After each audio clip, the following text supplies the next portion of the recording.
I've been learning about like microdosing risk or microdosing certain actions in your life so that it can build up to you rewiring like something in your brain.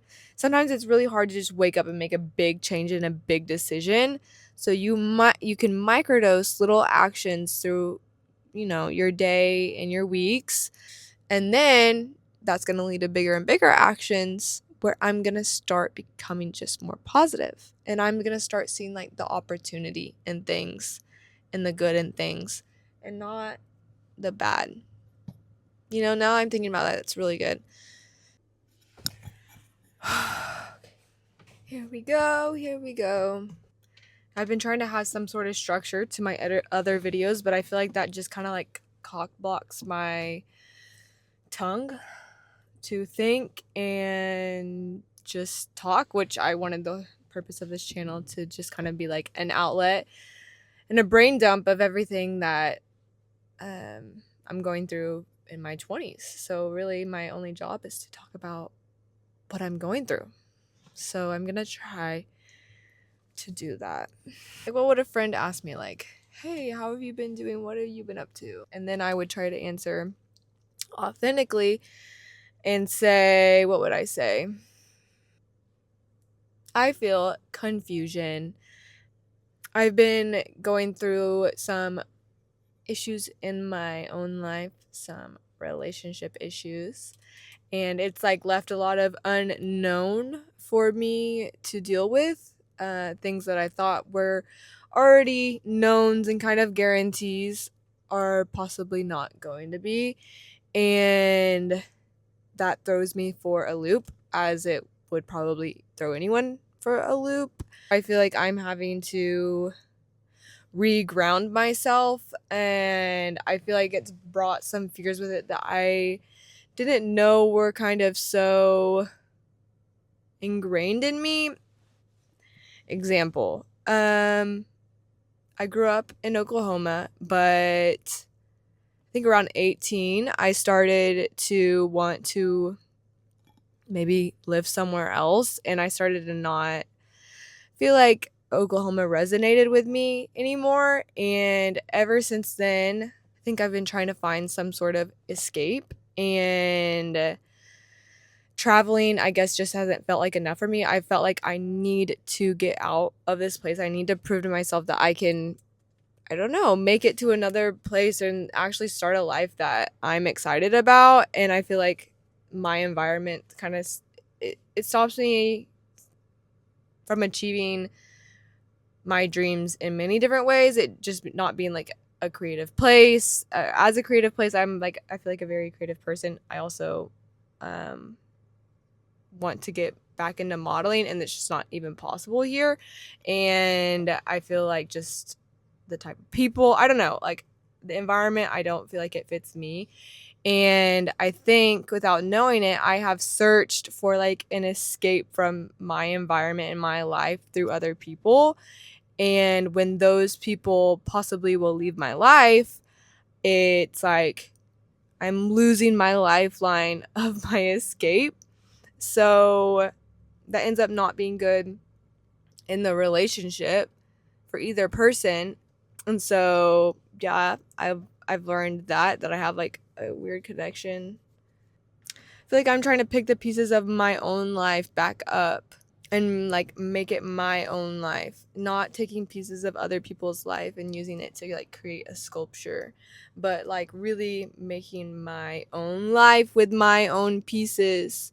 Because I think that we can find ourselves or lose ourselves in relationships sometimes and think that maybe a part of their life is now a part of ours. Even I think maybe a classic one is like friends. Maybe you become friends with their friends, and now if you leave the relationship, like whose friends do they stay? Or maybe they stay both of your guys' friends, but that's an example. You know, like you start grabbing different parts and pieces of that other person's life and trying to make it your own. And then if you do that with too many pieces and you split up, there's not going to be many of your own pieces left. And that's not good. I think it's only natural to, integrate with your person, but there's also a way that it's not good. And for myself, I think that I have definitely done this. I think that I have used relationships as a way to escape from my own reality. I don't know why I'm just saying all of this to the public. I think that relationships possibly have given me like a false confidence in things. What would that mean? Like, I have wanted to move somewhere. It feels easier, the thought of doing that with someone versus just by myself, which, okay, sure, get it. It could be a friend or whoever that would make it easier to relocate to a new place, and so you don't feel like just by yourself. But I think that I almost can use relationships as a crutch to be like, oh, yeah, I'll do it, but down the road, instead of, I don't know, it makes me a little complacent, maybe. I told my therapist that sometimes I think I have a tendency to lose my creative side while I'm in a relationship. And I was watching one of Emma Chamberlain's videos about red flags on YouTube this last week. And she said something about that also. And she said she thinks that maybe it's because you don't feel fully supported by that person, or they're not like, go, you got it. I don't know. Like, you don't feel like you have their full, like, support behind it, and so you kind of maybe take the gas off on like your own ambitions to some degree, and that is really bad, to feel that loss of like creative energy from yourself in a relationship. And I think it's been difficult, or something I am learning is kind of the balance of that you do have to have some sort of compromise in a relationship to like work, or for you guys to really come together and mesh together. There's gonna have to some give and take, you know what I mean? But you shouldn't give the things that give you life.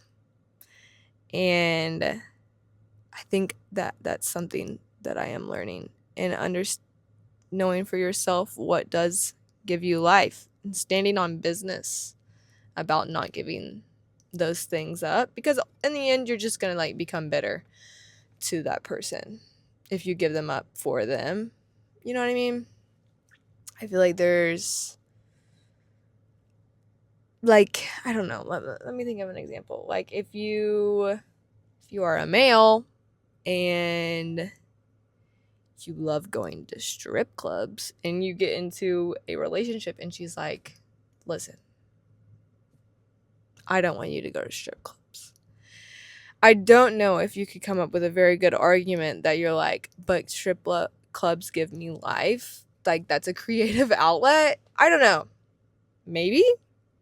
And maybe maybe he would be like, no, I have to have this in my life. And maybe he could go find a very erotic, open-minded girl. Maybe I think that, yeah, sure. He needs to stand on business there and be like, no, this is, I was fighting in the beginning. I was going to say that would be something he needs to give up.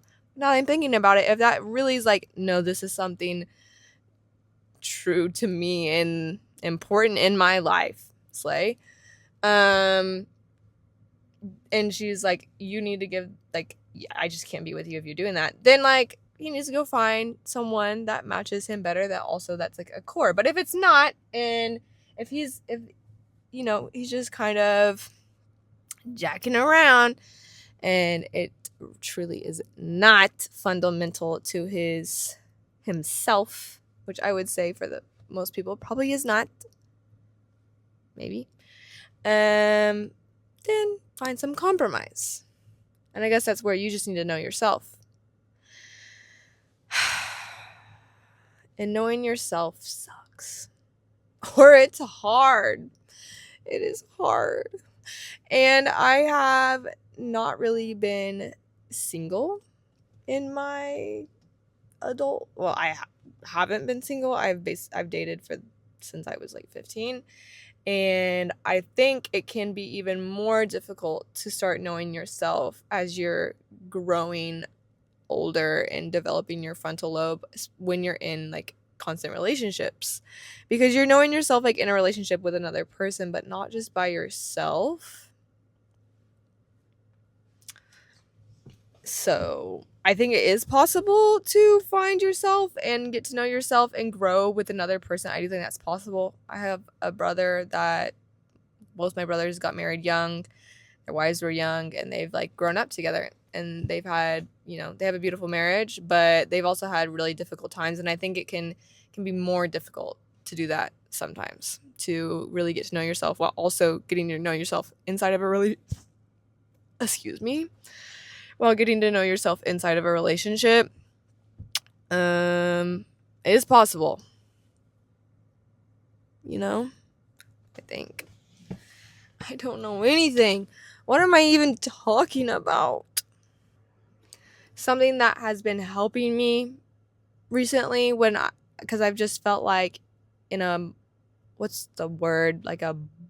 I'm wanting to say fog, something moggy or foggy. I felt like I'm in that right now, just like trying to take my next step, not seeing so clearly, feeling like I'm in mud a little bit. I don't know. Everything's not like, I'm definitely don't feel like I'm in a race car right now in my life. I feel like I will get there. But something that is helping me is doing a morning meditation. I found one on YouTube, literally morning meditation, and it's 5 minutes, and she tells you to breathe in positivity through your head and breathe out negativity through your limbs. And then she gives some affirmations. I do it while I'm on the treadmill, also when I'm at the gym. I'm walking, which I think there's something to that movement. I have heard that you are able to process emotions and like come to a good conclusion of your emotions when you're like in movement and not just sitting in them. So maybe a morning meditation walk. Yeah, so maybe just starting your day with some positivity can help, and reframing your mindset and really just like reminding yourself that life is beautiful. I feel like right now I have like fears popping up with unknowns. I think I don't like unknowns a lot. I think that I also have a real fear of being alone. I didn't think it was that deep for me, but I think it is. Going to therapy, I think that I have found out that I need to rewire my brain from being so afraid of like being alone for forever or at the end of my life. Not even just like in a partnership like relationship, but I have had an irrational fear of my parents dying.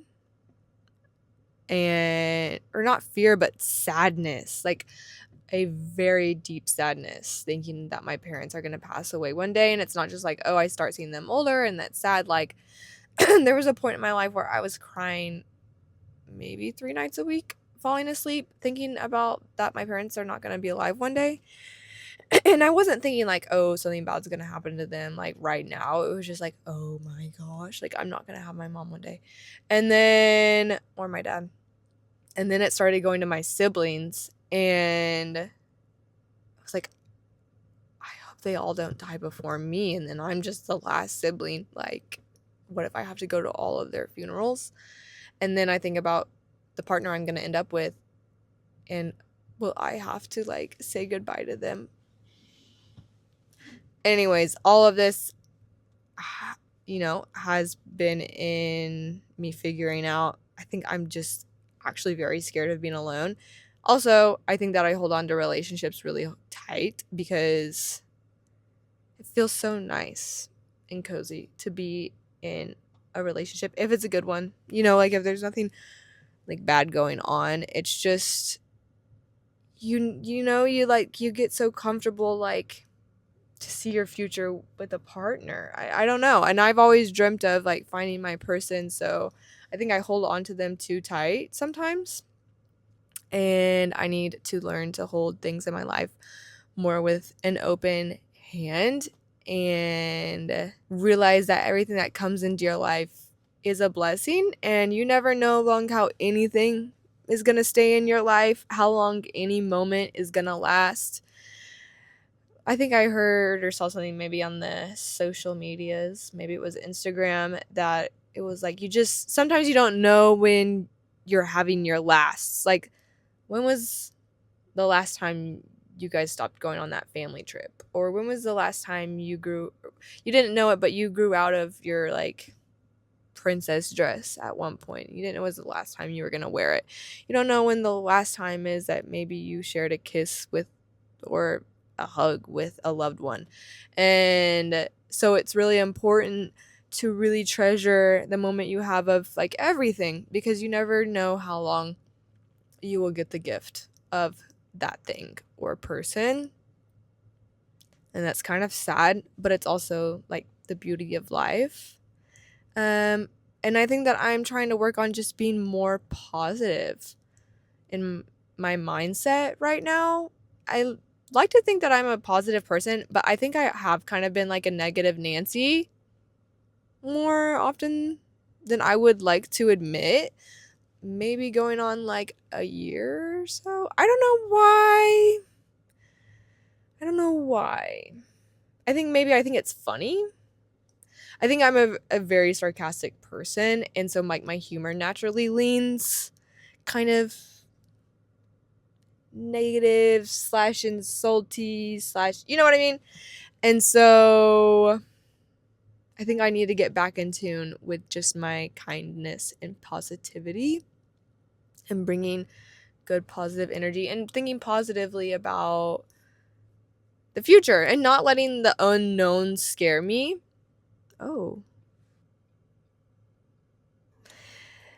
Not letting the unknown scare me, but maybe excite me, and being positive, knowing that life is a gift. And I don't know, like, it's not the end of the world. Sometimes things can feel a lot bigger than they are. So to remind, or just to have a positive outlook on life, I think is really important. And I feel like I have it, but I think it needs to be more. I would love to be a very positive person. It's like I think I've been around really positive people, and I just want to drink them. And I would like to be that also for people around me. So I'm working on that. And to tie into that, I've been learning about like microdosing risk, or microdosing certain actions in your life so that it can build up to you rewiring like something in your brain. Example, sometimes it's really hard to just wake up and make a big change in a big decision.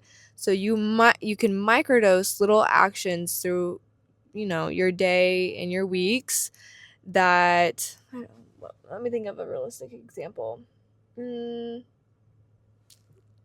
Let's say you are like, I want to jump off of that cliff and I want to have the balls, the huevos, as they would say in Spanish, el español, to jump off of that cliff right into the water, of course. And you just can't bring yourself to do it. Maybe one day you just wake up and you're like, I'm going to do it, and you do it. But you can also, work your way up. You microdose jumping from off of a sidewalk onto the pavement. Okay, it's really small, but then you could eventually get to a smaller rock into the water, a little bigger into the water. You microdose your way up, and you can do that with hard decisions in your life, or with bad like emotional wiring you have in your life. Maybe like me, I'm trying to be more positive and not so negative in my thinking so I can, or let's say, sorry, I keep getting lost here. So instead of going into a room and being like, you know what, something I do is if I see someone I know out in a store, I'm hiding from them. I do not want to talk to them. I will go on a different aisle. I will go in the bathroom. I don't know why. I just don't like small talk. Also, I think that I'm a little negative. If I was more positive, I would be like, "Oh my gosh, I can talk to them. This could be so fun. We could have a nice interaction with someone that I haven't seen in a while." That's what I think that I would think if I was more positive. And so, to start rewiring my mind from negative positive, I can start microdosing, talking to, like, if someone opens the door being like, I don't know, I say thank you right now. I'm not a bitch, but I could be like, oh my gosh, thank you so much. Plus, I like your jacket. Or I can start smiling more to people, start interacting a little bit more. So then when I come to the scenario that I see someone that I do know in a store, I've microdosed these little things enough that I'm like, you know what? I'm going to go say hi. And then that's going to lead to bigger and bigger actions where I'm going to start becoming just more positive. And I'm going to start seeing like the opportunity in things and the good in things and not the bad. You know, now I'm thinking about that. It's really good. And I'm going to start working on that. What is something that I could do today that I could microdose something that I want to change? I think I'm scared of the future. So how do I rewire that? Is that just me being negative? How do I prove myself wrong or like rewire that negativity? I think that I am scared that I won't have my own back sometimes, that I won't have enough integrity to myself. I think that often we are good at having integrity to others more than we're good at having it to ourselves. Example, we will show up to the gym if we have a workout buddy more often than not if we are going by ourselves because we gave the other person our word. So we're almost doing it for them and not for ourselves. Or I don't know, you get what I'm saying? So I feel like sometimes a friend trusts your word, then you trust your own word to yourself. Say if I'm gonna get fit for me, like, do you know that you're gonna have your own back enough that you're really gonna keep that promise to yourself? If you say, I wanna learn a language, do you think that you're really gonna do that for you? Or I think a fear I have of the future is like letting myself settle and not really making the life that I really want, that I'm going to be so tempted to settle. And so I think something that I can do right now to start proving myself wrong on that is starting to just do things that I know I need to do but don't want to do, and doing them when I don't want to do it. So I'm going to go to the gym later. I didn't go this morning, and I have a goal to incorporate fitness really consistently in my life. I'm trying to go 3 days a week.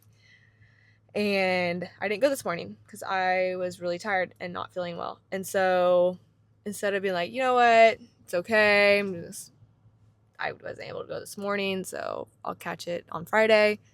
I'm going to go today, even though I don't feel like it.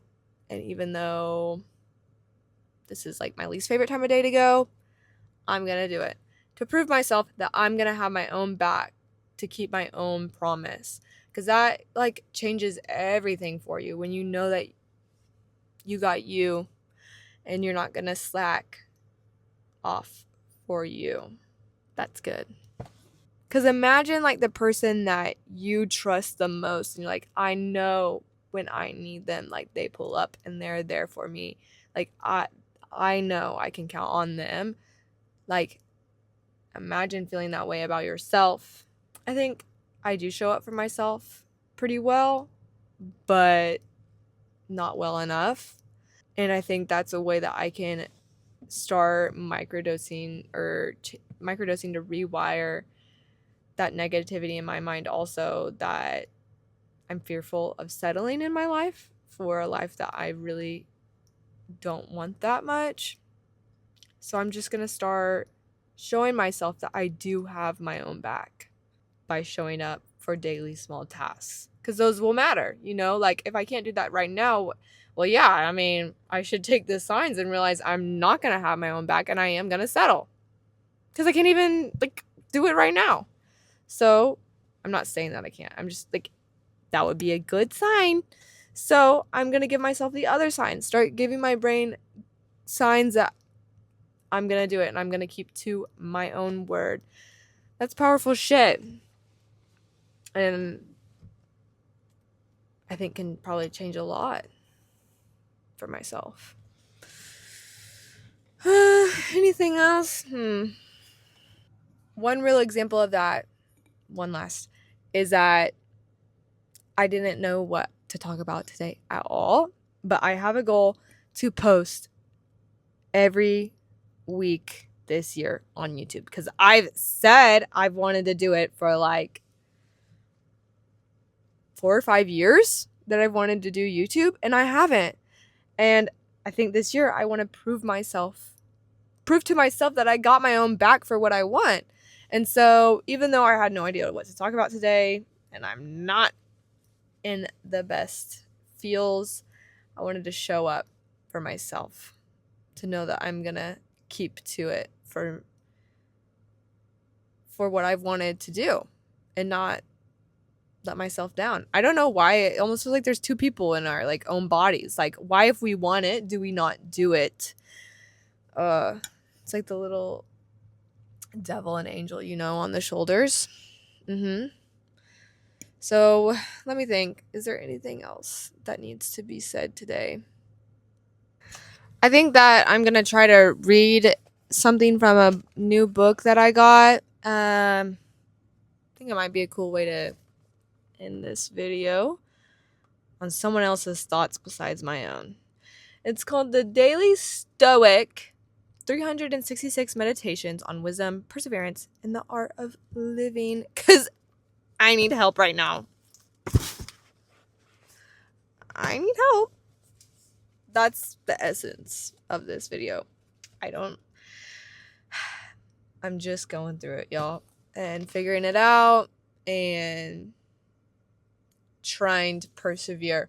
I've never been much of a giver-upper, so I've always known that I'm going to be good and that I'm always going to be better on the other side, but I hate going through it. I hate feeling sad. I hate feeling bad. I'm trying to be a better me. So let's see what they have to say in here. I think this they put like philosopher quotes and a bunch of shit throughout here. Okay. I don't know. I'm just going to read this. How often do we begin some project certain we know exactly how it will go? How often do we meet people and think we know exactly who and what they are? And how often are these assumptions proved to be completely and utterly wrong? This is why we must fight our biases and preconceptions, because they are a liability. Ask yourself, what haven't I considered? Why is this thing the way it is? Am I part of the problem here or the solution? Could I be wrong here? Be doubly careful to honor what you do not know, and then set that against the knowledge you actually have. Remember, if there is one core teaching at the heart of this philosophy, it's that we're not as smart and wise as we'd like to think we are. If we ever do want to become wise, it comes from the questioning and from humility, not, as many would like to think, from certainty, mistrust, and arrogance. When it comes to money, where we feel our clear interest, we have an entire art where the tester uses many means to discover the worth. just as we give great attention to judging things that might steer us badly. But when it comes to our own ruling principle, we yawn and doze off, accepting any appearance that flashes by without counting the cost. I gotta read this again by myself to really understand what this is telling me. That's good. I definitely think in my life I have taken a lot of things as just truth and fact without really putting it to the test. And I do think it has caused issues in different relationships in my life of beliefs that I've had that I don't even know why, but like they're just so ingrained in me, but I've never tested them. And then when something gets tested that you've thought is so true, you start to feel like the floor ceiling is crumbling above or beneath you because it's something you stood on for so long. And so maybe it's so much better to just go through life again with an open hand, ready for life to teach you, ready for you to test yourself and test, I don't know, like we're here to learn and you never know everything. And the sign of like, what was it saying? Like wisdom is always being humble and always knowing you don't know everything. So, good note to end on. See you later.